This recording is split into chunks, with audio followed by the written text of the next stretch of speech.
Bonjour tout le monde, c'est Karine. Alors bienvenue dans cette vidéo. J'espère que tout le monde va bien. Aujourd'hui je vous retrouve pour vous présenter deux jeux qui sont arrivés à midi dans la boîte aux lettres. Alors je commence tout de suite. Celui-ci, How to be a Moonflower Deck. Alors, donc, c'est un oracle qui est en anglais de Katie Daisy. Voilà. Et je l'ai découvert sur la chaîne de Dominique des Harmoniques de l'amour, que je remercie d'ailleurs, qui a plein de beaux jeux. Et celui-ci, quand je l'ai vu, j'ai flashé sur les illustrations. Donc voilà, donc il s'ouvre de cette manière. Voilà. Ah, et la boîte, elle est jolie au niveau matière. C'est, je sais pas, c'est pas du... Enfin bref, bon. Allez, je vais pas m'éterniser avec ça, d'autant plus que je filme toujours avec ma tablette et que la mémoire, je peux pas filmer trop longtemps, donc faut pas que je traîne. Donc vous avez derrière une phrase qui est en anglais et donc des illustrations, des peintures qui concernent donc le monde de la nuit. Donc fleurs de la lune.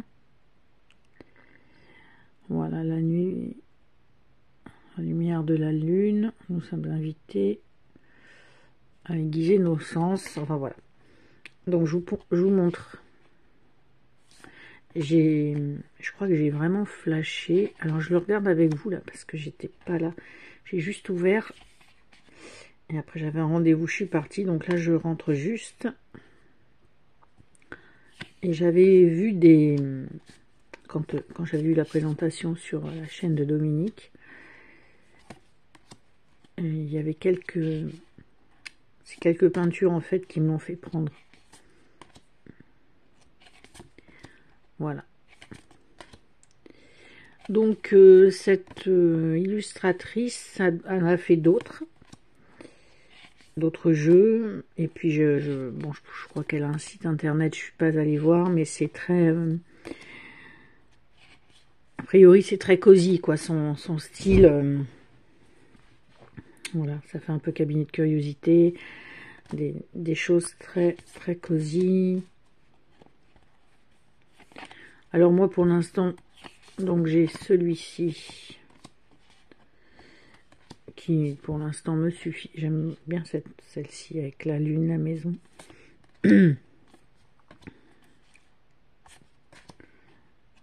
C'est aussi Cassiopée. Voilà, les peintures, bah c'est vraiment de la peinture, hein. Ça j'aime bien. Vous voyez, donc par exemple avec le mot, la phrase qui est derrière. Celle-ci j'adore. Je sais plus lesquelles avaient fait que ça glisse pas trop bien pour l'instant. Lesquelles avaient fait que j'avais dit ouais non je vais le prendre. Non c'est l'ambiance de la nuit quoi. Je pense que c'est ça. J'aime bien avec les fonds, le fond sombre. Voilà, les planètes, la montagne, les fleurs, la maison éclairée, la longue vue. Donc voilà, donc il y a beaucoup de plantes, fleurs, la lune, des maisons, des animaux nocturnes, des champignons,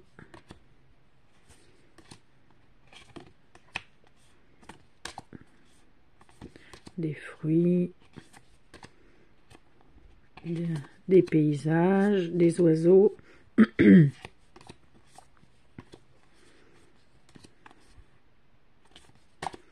Voilà. Je sais pas si vous connaissez. si vous en avez.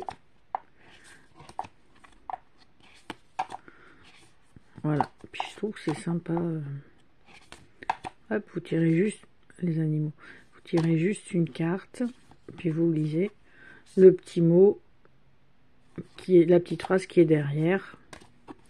Alors bon, peut-être qu'il y a ça, je sais pas ce que ça veut dire. Je sais même pas comment ça se prononce.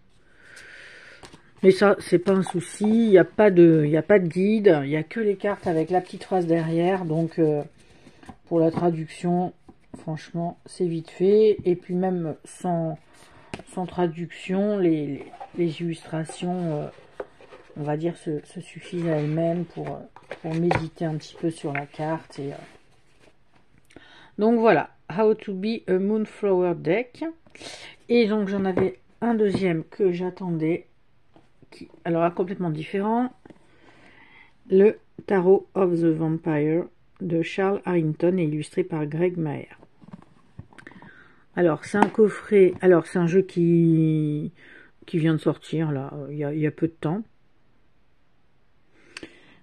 qui est aux éditions Les Willin, au prix donc de, enfin là ils mettent 31,99 $. Ouais, je crois que je l'ai payé 32 ou 33 €. Donc comme habituellement, en fait, les coffrets Les Willin donc sont assez grands. L'intérieur, voilà, là il y a une grande illustration. Le fond qui est décoré, par contre, si vous enlevez la boîte là en dessous, on voit que c'est du carton, c'est pas décoré. Voilà. Donc il y a toujours un beau livre couleur papier glacé. Donc ça, j'essaierai quand même de le traduire au moins le... enfin, ces vampires, d'où ils sortent. Est-ce que c'est des vampires... je sais pas du tout en fait. Hein, donc est-ce que c'est des vampires d'un jeu vidéo, d'une série, ou je ne sais quoi, ou est-ce que c'est lui qui a inventé, voilà, ses propres vampires. Parce que je ne connais pas du tout, je reconnais pas, et bon, quand même, en vampire, je connais quand même un petit peu. Donc là, voilà, donc ça, je le lirai pour sûr. J'ai pas eu la patience d'attendre la traduction.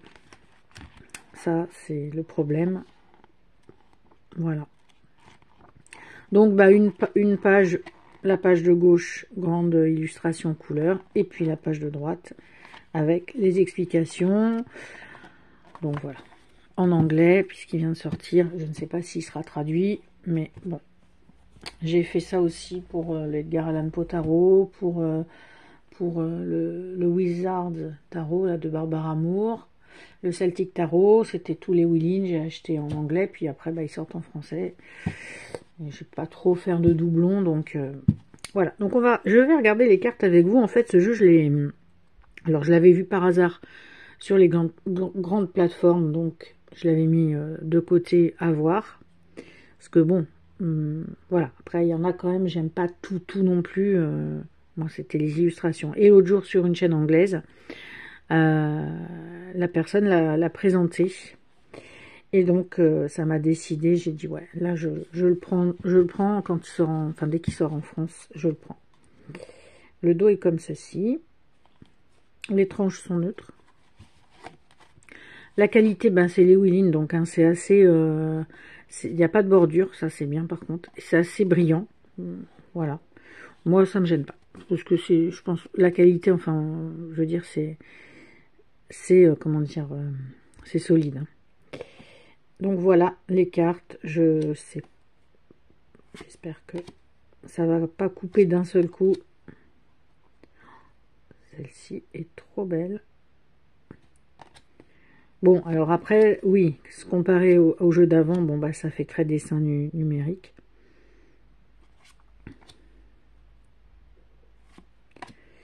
Mais bon.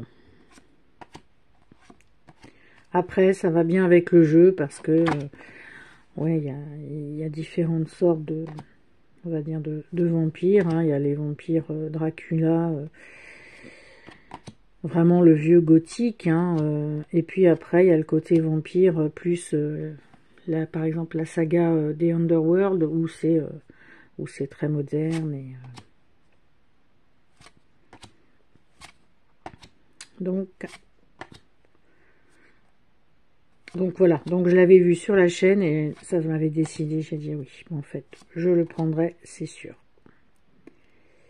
Et pour une fois, eh bien c'était disponible, puisque je comprends pas par contre, c'est que quand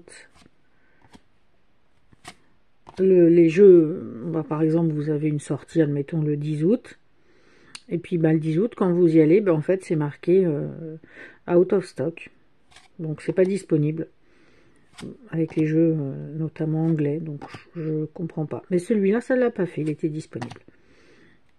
Et quelques temps après, ça revient et vous pouvez l'acheter. Donc je sais pas pourquoi c'est marque out of stock. Bon, bref. Donc là, on est dans les coupes. Donc vous voyez, c'est quand même assez... Là, on dirait pas un tarot de vampire, quoi. Hein.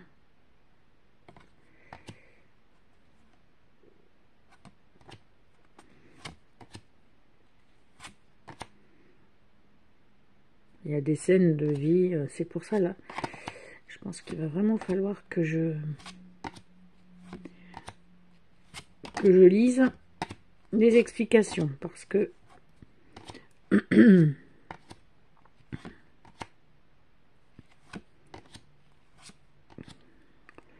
d'épée avec le loup-garou. 6 d'épée avec vraiment la ville derrière. Donc c'est... Voilà, c'est du vampire moderne, quoi. Pas fin fond de Roumanie comme Dracula. Que j'aime aussi, bien évidemment.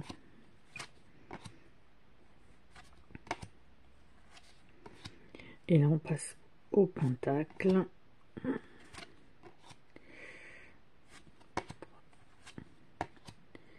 Le 5. Oui, c'est vraiment, il fait très urbain. Ah, ça, c'est la grande qui est dans la boîte. Le page. Le cavalier. La reine. Et le roi. Voilà, voilà. Pour donc le Tarot of the Vampire de Charles Harrington et illustré par Greg Maher. Bon ben voilà, bah dites-moi si vous le connaissez. Bon, j'avoue que il va sûrement pas plaire à tout le monde parce qu'il est quand même assez particulier. Voilà, j'aurai d'autres choses à vous présenter, mais je peux pas faire des vidéos trop longues. Donc je vais faire, tant pis, je ferai plusieurs vidéos si j'ai le temps, puisque là après je vais travailler et la semaine prochaine j'aurai peut-être un petit peu plus de temps. Voilà, ben, je vous souhaite une bonne soirée et puis je vous dis à plus tard, bisous.